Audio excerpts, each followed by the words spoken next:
A very good morning, students. And today our topic is inverse of matrix, and that one is after adjoint of matrix. ये मैंने आपको बताया था, ये second method है to calculate the inverse, and that one is the longest method but the easiest method. लंबा है मगर बड़ा ही इजी है। और मैंने कहा था ये उन स्टूडेंट्स के लिए ज़्यादा बेनिफिशियल रहेगा जिनको वास्तविकता में एलिमेंट्री ऑपरेशन से इन्वर्स को निकालना इजी नहीं रहा या निकाल नहीं पा रहे थे। थोड़ा उसमें ब्रेन स्टॉर्मिंग का काम है, थोड़ा माइंड को यूज़ करना पड़ता है। तो देखो बेटा, इसमें क्या था पहले मैं इसका आपको मैथमेटिकल स्ट्रक्चर समझाऊंगा, जैसे कि आपको कोई भी क्वेश्चन आ जाए, आपको पता है इसका फॉर्मुलेशन क्या है, आप उसके आधार पर बड़ी ईजिली सॉल्व कर लोगे। देखो आपके इस तरीके से दिया हुआ है। सपोज करें आप मैथमेटिकल में छोटे वाले से बताऊंगा, तेरी मैथमेटिकल लूँगा ही नहीं मैं। सपोज करो कि ए मैट्रिक्स है आपके सामने, A11, A12, A21, A22, ये मैट्रिक्स दी आपके सामने। उसने कहा आपको इन्वर्स निकालना है। तो बेटा इन्वर्स जो निकाला जाता है इसमें वो होता क्या है कि मैं आपको पहले इन्वर्स का लिखूँ। इन्वर्स कैसे निकालते हैं कि इन्वर्स ऑफ मैट्रिक्स ए, तो इसको हम लिखते हैं ए डैश, ए इन्वर्स वन, ठीक है ना। उल्टा ही निकालेंगे, रेसिप्रोकल तो निकालना है उसका ऐसे। और ये होता है कि adjoint of matrix A upon determinant of matrix A, ये चीज है बेटे। अब ये है तो हमें निश्चित तौर पे एडजॉइंट निकालना पड़ेगा, निश्चित तौर पर ए निकालना पड़ेगा, ए का डिटर्मिनेंट निकालना पड़ेगा। एडजॉइंट किससे निकलता है? कोफैक्टर से। कोफैक्टर्स किससे निकलते हैं? माइनर से। और determinant and minors and cofactors के लिए मैट्रिक्स कैसी चाहिए? स्क्वायर मैट्रिक्स, यही है, ठीक है ना। कैसी है? Square matrix. तो हम देख रहे हैं 2/2 का ही है ना, ये स्क्वायर मैट्रिक्स है। दैट मीन्स यहाँ पे हमें 2-3 चीज़ों को फोकस करना है।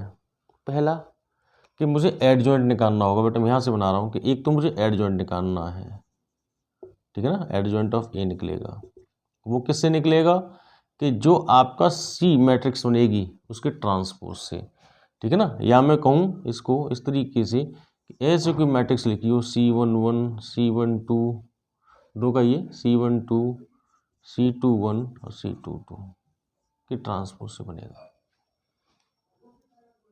ठीक है ना। अब एक डिटर्मिनेंट के लिए क्या बताया था, इस डिटर्मिनेंट के लिए मैंने क्या बताया था कि बेटा जब भी आपको कोई मैट्रिक्स दी हो, जब भी आपको मैट्रिक्स दी हो, तो मैंने आपको बताया था, इसको रुकिए, इसको बनाने से पहले 2 चीज़ें आपको मैंने बताई थी कि मैट्रिक्स डिटर्मिनेंट जब हम कैलकुलेट करते हैं तो 2 टाइप की मैट्रिक्स पढ़ाई थी मैंने, एक सिंगुलर एंड आपको पढ़ाई थी नॉन सिंगुलर मैट्रिक्स। 2 बताई थी मैंने आपको, ठीक है ना। अब उसकी इंपॉर्टेंस क्या है, मैंने एलिमेंट्री में बताया था। तो भाई रूल तो रूल ही रहेगा इन्वर्स में। तो सिंगुलर क्या है कि सपोज करिए ये मैट्रिक्स थी ए, इसका मैंने डिटर्मिनेंट निकाला, ठीक है ना। कैसे निकालेंगे? 2/2 का, ऐसे और फिर ऐसे, बीच में माइनस आ जाएगा। तो मैंने इसका डिटर्मिनेंट निकाला था कैसे, A11 into A22 minus A21 into A12, और इसकी वैल्यू 0 आ गई। तो दैट मीन्स कह सकता हूँ कि A11 इक्वल टू 0। अगर ऐसा होता है बेटे तो उसे हम सिंगुलर मैट्रिक्स कहते हैं। क्या कहते हैं? सिंगुलर मैट्रिक्स कहते हैं। अब बाई चांस मैंने डिटर्मिनेंट निकाला और A11 into A22 minus A21 into A12 ये नॉट इक्वल टू 0 आया, ठीक है ना। That means determinant of A is not equal to 0, मतलब 2 वैल्यू आ गई, 5 वैल्यू आ गई, -5 आ गई, -10 आई, कुछ भी वैल्यू आ गई, इसकी 0 के बराबर नहीं आया, तो इसको हम नॉन सिंगुलर मैट्रिक्स कहते हैं। नॉन सिंगुलर मैट्रिक्स कहते हैं। ठीक है ना। तो जो डिटर्मिनेंट है वो जब ही कैलकुलेट होता है जब हमारे डिटर्मिनेंट की वैल्यू, जब हमारी मैट्रिक्स की वैल्यू 0 के बराबर नहीं होती है। When the matrix should be non singular then only you can calculate the determinant. जब भी आप उसका डिटर्मिनेंट निकाल सकते हैं, अदरवाइज उसका डिटर्मिनेंट नहीं निकाल सकते अगर किसी मैट्रिक्स की वैल्यू 0 होती है। वैसा क्यों है? क्योंकि देखो बेटा, जब आप इन्वर्स डिटर्मिनेंट निकालते समय, जब आप इन्वर्स निकालते हो तो इन्वर्स के दौरान, मैं रिपीट कर रहा हूँ, उसमें मैंने डिटर्मिनेंट बोल दिया था। इन्वर्स निकालने के लिए आपके डिटर्मिनेंट की वैल्यू अगर 0 है तो उसका इन्वर्स नहीं निकल सकता, और बाई चांस आपकी डिटर्मिनेंट निकाला और उसकी वैल्यू 0 नहीं है, कोई न्यूमेरिकल वैल्यू है, चाहे नेगेटिव हो चाहे पॉजिटिव, उससे कोई फर्क नहीं पड़ता, तो हम इन्वर्स निकाल सकते हैं। रीजन है, अगर डिटर्मिनेंट यहाँ 0 आया होता, 0 का किसी में डिवाइड लगाते तो वैल्यू अनडिफाइंड हो जाती या इन्फिनिटी हो जाती। दैट मीन्स इन्वर्स का कोई सेंस ही निकल के नहीं आता कि वैल्यू थी 2, इन्वर्स निकाला तो इन्फिनिटी, संभव ही नहीं है। इसीलिए आपके मैट्रिक्स, आपके डिटर्मिनेंट की वैल्यू हमेशा ही नॉन जीरो होनी चाहिए। दैट मीन्स कुछ ना कुछ न्यूमेरिकल वैल्यू होनी चाहिए जिससे कि हम उसके इन्वर्स को कैलकुलेट कर सकें। ठीक है बेटे। तो ये था इसका एक स्ट्रक्चर जिसके आधार पर हम इसे कैलकुलेट करेंगे। ठीक है ना। तो मैं एक बार आपको ये पूरा ही प्रोसेस आपको ये मैंने बता दिया है कि किस तरीके से आप डिटरमिनेंट निकालोगे। ठीक है ना।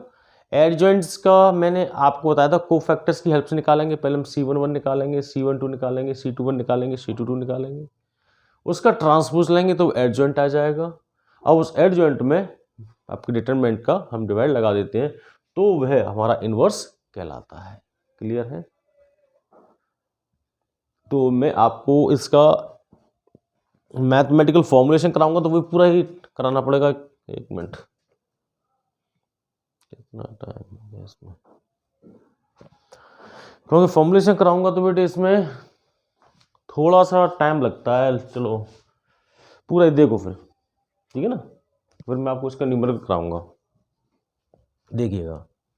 ये सब चीज़ें मैंने लिख ली अलग। ठीक है ना। इसे इधर ही रहने दो इस चीज़ को, क्योंकि आप इस चीज़ को कंसिडर करते हुए इसे कैलकुलेट करोगे। तो मैं पहुंचा यहाँ पे, तो थोड़ा सा मैं इसको इस तरीके से कर लेता हूँ कि एक पोर्शन ये है, दूसरे पोर्शन की तरफ जा रहे हैं। तो ये चीज़ को ध्यान में रखते हुए सबसे पहले मैं निकाल रहा हूँ C11। तो माइनस 1 की power row plus column 1 + 1 that is 2। और देखो पहली रो पहला कॉलम वैल्यू आती है A22, और ये 2 का स्क्वायर -1 का स्क्वायर है तो पॉजिटिव हो जाएगी। तो C11 आपका आता है A22।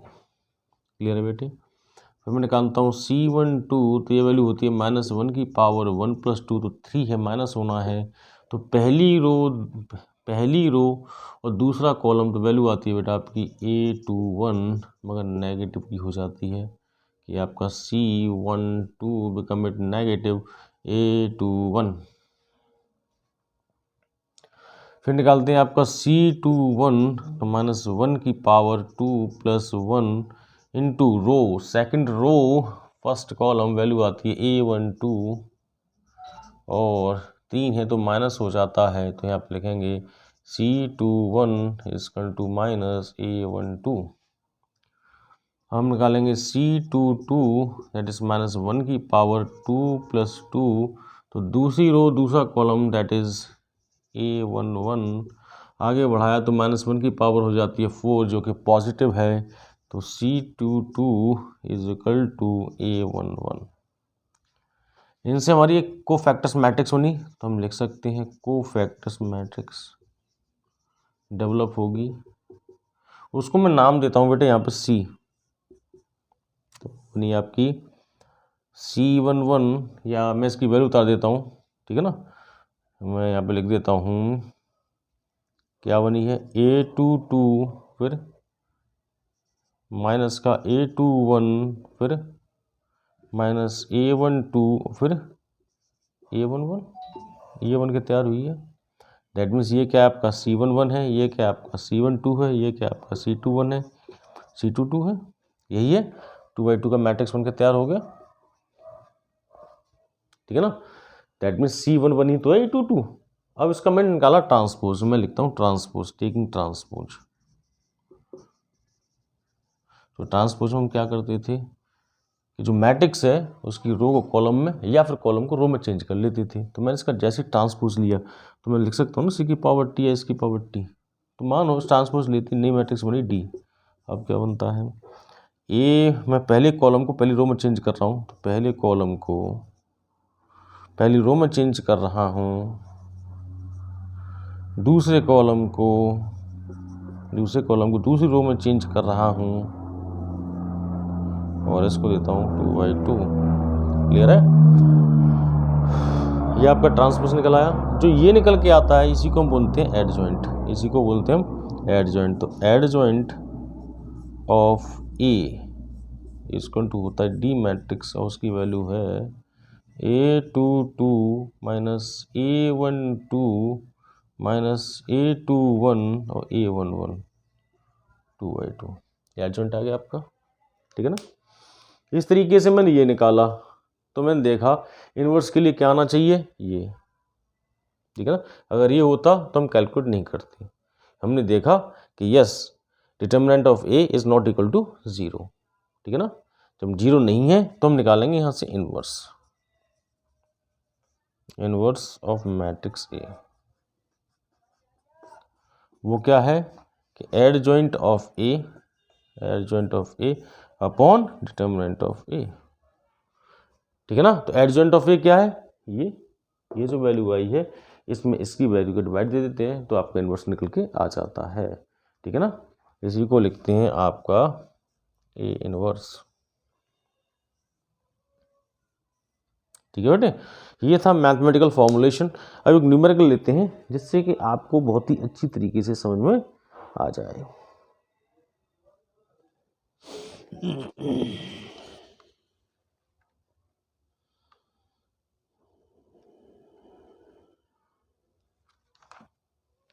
देखो बेटे एक क्वेश्चन लेते हैं, please pose the video, note it down, जिससे कि मैं इस पर एक न्यूमेरिकल करा सकूं, ठीक है ना।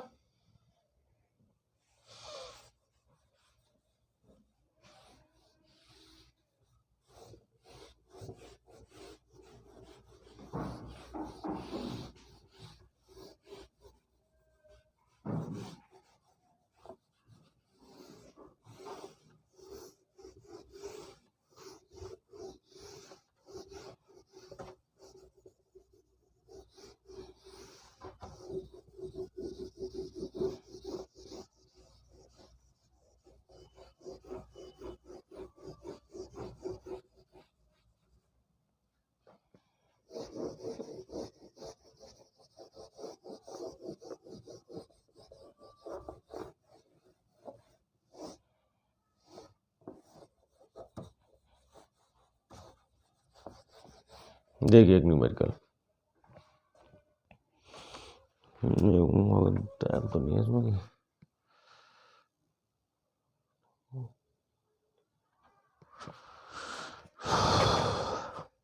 देखो आप जल्दी से देखते हैं। If A matrix equal to, वो कह रहे हैं if A matrix equal to 1 3 3 1 3 3 1 3 3 1 4 3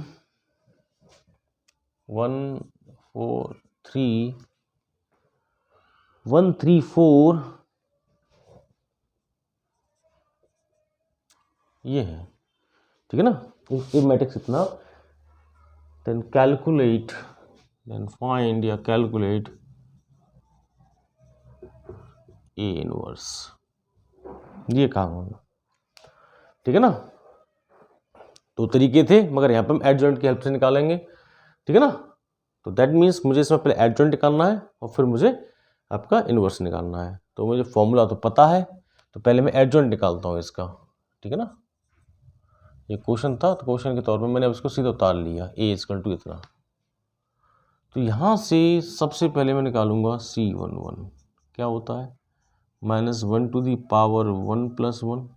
अब देखो यहाँ से पहली रो और पहला कॉलम, तो आपकी वैल्यू होती है 4 3 3 4, यहाँ से -1 का स्क्वायर होता है तो होता है +2, दैट इज +1 वैल्यू हो गई। ये 4 4 16 -9 तो कितना हुआ, 9 1 10 है ना, कितना हुआ 10 और 6, एक आपकी 7, ठीक है, किसका, पॉजिटिव का।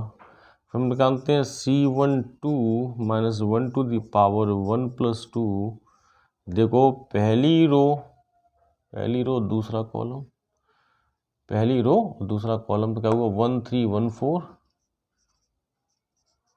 आगे बढ़ेंगे तो ये क्या हुआ, ये माइनस का हो गया। यहाँ से देखें तो 4 - 3 = 1 तो -1 हो गया। फिर हम निकालेंगे यहाँ से C13 - 1 टू द पावर 1 + 3, पहली रो तीसरा कॉलम तो होता है आपका 1 4 1 3। आगे बढ़े -1 की पावर 4 जो कि पॉजिटिव हो जाएगा तो 3 - 4 तो 3 - 4 तो वैल्यू आती है -1, ठीक है बेटे। फिर निकालते हैं हम C21 -1 टू द पावर 2 + 1, ठीक है ना, क्या होगा, दूसरी रो पहला कॉलम 3 3 3 4,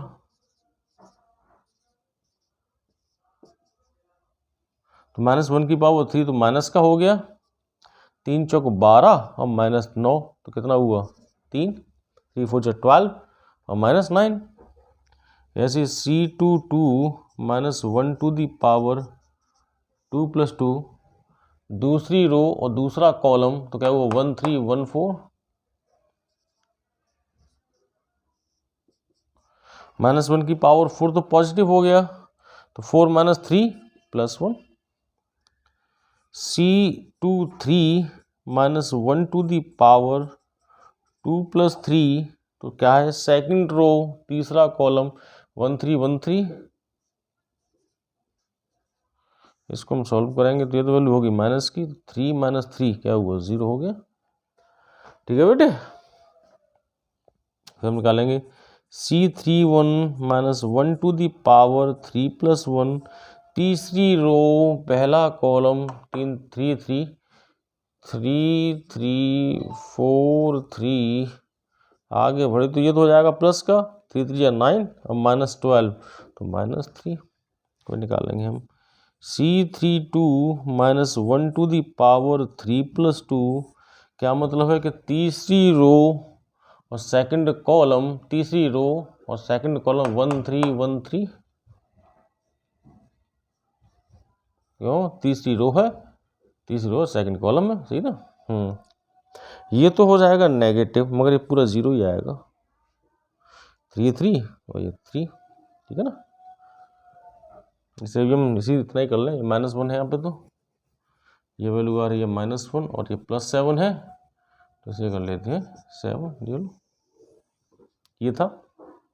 एक निकालना और रह गया है, वो था C33 - 1 टू द पावर 3 + 3, तीसरी रो तीसरा कॉलम तो यहाँ था 1 3 1 4। आगे बढ़े तो ये तो प्लस हो गया, 4 - 3 दैट इज +1, ये हुआ।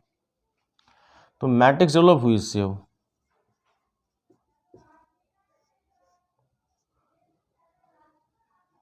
मैट्रिक्स क्या बनेगी, C = C11 C12 C13 C21 C22 C23 C31 C32 C33, ये हो गया। अब हम ट्रांसपोज लेते हैं,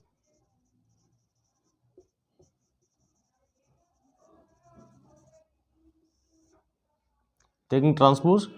तो इसका ट्रांसपोज लिया मैंने बेटे, इसका ट्रांसपोज लिया तो मान लो ट्रांसपोज लेने पर एक मैट्रिक्स बनी डी, नई मैट्रिक्स बनेगी डी। तो क्या होता है, जो मैंने पहला कॉलम इसको पहले रो में चेंज कर दूँ, मैं रो को कॉलम में चेंज कर लेते हैं। चेंज किया तो 7 - 3 -3, दूसरी रो को, दूसरे कॉलम को दूसरी रो में चेंज करता हूँ तो -1 1 0, तीसरे कॉलम को तीसरी रो में चेंज करता हूँ तो -1 0 1। ये आपकी 3/3 की बनके तैयार हो गई। इसी को हम बोलते हैं एडजॉइंट ऑफ ए, इसी को हम बोलते हैं एडजॉइंट। अब मैट्रिक्स ए थी, ये हमने निकाल लिया, इसको रखेंगे इक्वेशन फर्स्ट। नाउ हमें निकालना होता है डिटर्मिनेंट, देखना होगा कि इसकी वैल्यू वास्तविकता में 0 तो नहीं आ रही है, जबकि हमें सबसे पहले देखना था एक्चुअली। हाँ डियर स्टूडेंट्स, मैंने डायरेक्टली कोफैक्टर्स और एडजॉइंट निकाल के रख दिया, मगर जब भी आपको मैट्रिक्स दी हो और आप एडजॉइंट्स की हेल्प से अगर इसका इन्वर्स निकाल रहे हैं तो सबसे पहले आप डिटर्मिनेंट निकालेंगे, सबसे पहले आप डिटर्मिनेंट निकालेंगे। अनलकीली मैंने क्या किया, मैंने पूरी टेबल को बना के रख दिया।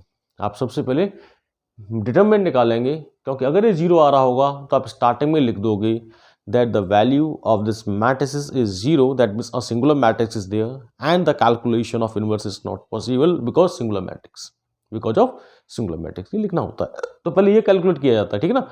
मैंने यहाँ पे ऐसे कर दिया है, नेक्स्ट क्वेश्चन वैसे कर लेंगे। तो देखिए 1, यहाँ से पहली रो पहला कॉलम 4 4 16 -9 -3 -3, ये इस तरीके से छुपाया, क्या होता है 1 2, पहली रो दूसरा कॉलम, ये छुपाया तो क्या बनेगा 4 -3,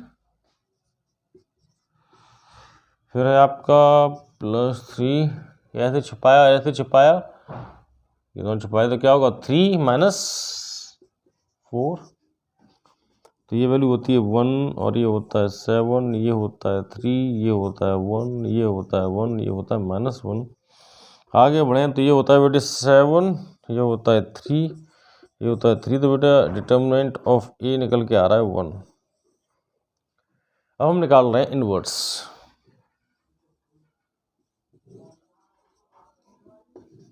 inverse of A, that means मैं ऐसे लिख सकता हूँ ए इनवर्स क्या होता है, adjoint of A upon determinant of A, ठीक है बेटे। डिटर्मिनेंट ऑफ ए, यहाँ से थोड़ा सा आगे बढ़े हम, ये था हमारे, कहाँ गया डिटर्मिनेंट, एडजॉइंट तो ये था, इस एडजॉइंट ये था, तो इसमें मैं लिख देता हूँ 7 -3 -3 -1 1 0, ये -1 0 1, इसमें मैंने डिवाइड दिया कितने का, डिटर्मिनेंट की वैल्यू कितनी आई 1, मैंने 1 का डिवाइड दे दिया, ठीक है ना। दैट मीन्स हर वैल्यू में डिवाइड लगेगा, हर वैल्यू में डिवाइड लगा तो ये वैल्यू बनती है A inverse is equal to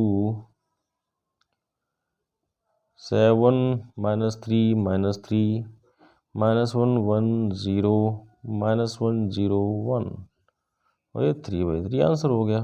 देखते हैं क्या आंसर निकला है।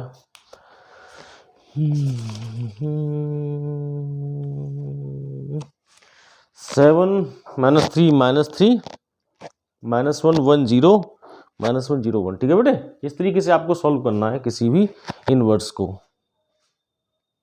हाँ चलो ठीक है बेटे। तो कोई भी क्वेरी हो, कोई भी दिक्कत हो, कहीं भी समझ में नहीं आया हो तो आपको मुझे चैट बॉक्स में मैसेज डालना है और पूछना है, ठीक है ना।